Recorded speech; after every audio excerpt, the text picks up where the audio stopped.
घटना होने के बाद ऐसे पाखंडी ज्योतिषी बहुत, ये बात है। जो व्यक्ति अपना भविष्य नहीं बता सकता वो तुम्हारा क्या बताएगा? नहीं है तो दूसरे का तो बता देते हैं ना। अच्छा, अपना नहीं देख पाते?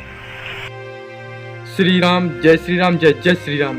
तो दुश्मन वो नहीं है जो हिंदुओं का विरोध करते हैं, दुश्मन वो हैं जो हिंदू होकर हिंदुओं का विरोध करते हैं, जिसे हम हिंदू हिजड़ा भी कहते हैं। मैं आपसे पूछता हूं, जब से बागेश्वर धाम सरकार आए हैं, लगभग भारत में कम से कम 80% हिंदू जाग चुका है, सिर्फ और सिर्फ बागेश्वर धाम सरकार की वजह से। नहीं तो सोया हुआ था। श्री राम कहने में भी उसको शर्म होती थी। आज बागेश्वर धाम में लगभग लाखों की भीड़ जाती है, और जब भी बागेश्वर धाम महाराज जी की कथा होती है तो लाखों की संख्या में भीड़ इकट्ठी होती है। वह क्या पागल है? वह क्या बेवकूफ है? क्या बाबा बेवकूफ बनाता तो इतनी जनता एकत्रित होती? मैं आपसे पूछता हूँ, और व्यक्ति क्यों नहीं कर पा रहा है इतनी जनता एकत्रित, और दूसरों को बेवकूफ क्यों नहीं बना पा रहा? ये बात सब गलत है। देखो, जहाँ सत्य होता है वहीं परीक्षा होती है, वहीं विवाद भी होता है। वो कहते हैं कि नाम होता है तभी बदनाम होता है, नहीं तो कुछ नहीं होता। अब ये वीडियो देखिए आप सब लोग। जो व्यक्ति अपना भविष्य नहीं बता सकता वो तुम्हारा क्या बताएगा? तो दूसरे का तो बता देते हैं ना। अच्छा, अपना नहीं देख पाते हैं? अगर उसे इतना भविष्य हमारा या आपका या देश के भविष्य का उसे पता है, तो वाई प्लस या कौन सी श्रेणी की सुरक्षा है, उसे किस चीज का? तो सुरक्षा इसलिए दी गई है, जब बाबा बागेश्वर की कथा होती है तो वहाँ पर कथा में लगभग उनके मौजूद आसपास कम से कम 1 या फिर 2 या फिर 100 या फिर 200 व्यक्ति नहीं होते, लाखों में जनसंख्या होती है।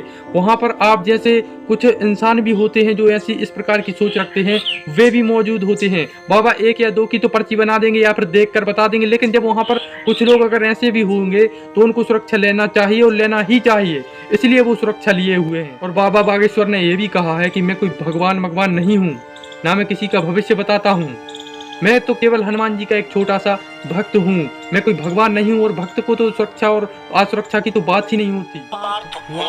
और श्री कृष्ण को पता था कि महाभारत होगा, ये लोग मारे जाएंगे, ये बचेंगे, ये राजा होगा। उसी तरह से हमें पता था कि रेल दुर्घटना होने वाली है। देखिए, एक चीज होती है,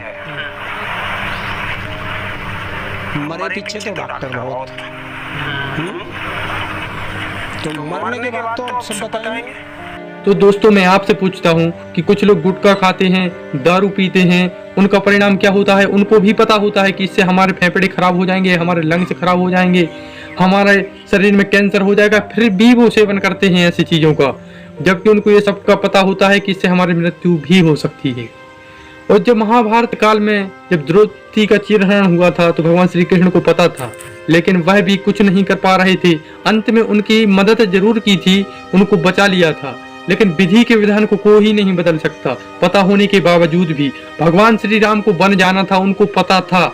जब उनके पिता दशरथ ने कहा, बेटा अब तुम्हारा राजयोग नहीं है, तुम अब राजा नहीं बन सकते, तुमको 14 वर्ष वन जाना होगा, तो उन्होंने कुछ भी नहीं कहा। उन्होंने कहा चलो ठीक है, बहुत ही अच्छा है, बल्कि कहीं वहां पर संतों से और ज्ञानी लोगों से मुलाकात होगी और हम कुछ भ्रमण भी कर लेंगे, प्रकृति के बारे में जान भी लेंगे।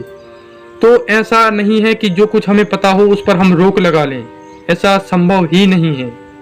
जय श्री राम, जय जय श्री राम, जय सीताराम।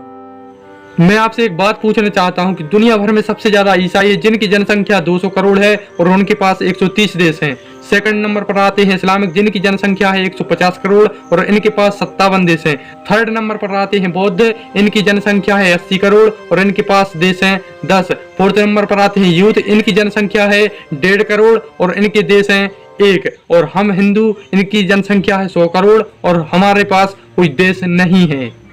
तो मैं आपसे पूछता हूँ, क्या यह सही है या गलत? और इन जैसे लोग की वजह से कभी हमारे देश में हिंदुत्व तो जाग ही नहीं सकता। दोस्तों, इस वीडियो का मकसद किसी भी व्यक्ति को ठेस पहुंचाना नहीं है, ना ही किसी की भावनाओं को घात पहुंचाना है। इस वीडियो का मकसद है केवल सत्यता को उजागर करना।